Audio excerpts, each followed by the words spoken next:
जो जो लोग जीवन में सफल होना चाहते हैं, सफलता का पहला सूत्र है सूर्य उदय हो उससे पहले तुम खड़े हो जाओ। जो व्यक्ति देर तक सोता रहता है वो अपने भाग्य को मलिन करता रहता है। सूर्य उदय से पहले तुम्हें खड़ा होना ही चाहिए, बिस्तर छोड़ देना चाहिए। और हर माँ बाप को अपने बच्चे को लाड लड़ाने की बजाय सुबह बिस्तर में से जल्दी उठा देना चाहिए। और आपका बच्चा जल्दी उठ जाएगा अगर आपका बच्चा जल्दी सो जाएगा।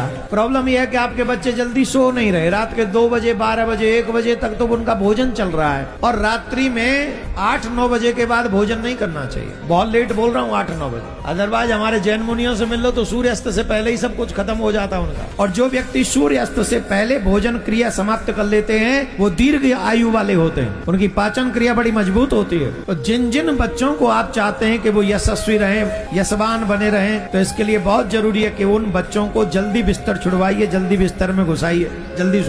जल्दी सो जाएंगे, जल्दी उठ जाएंगे।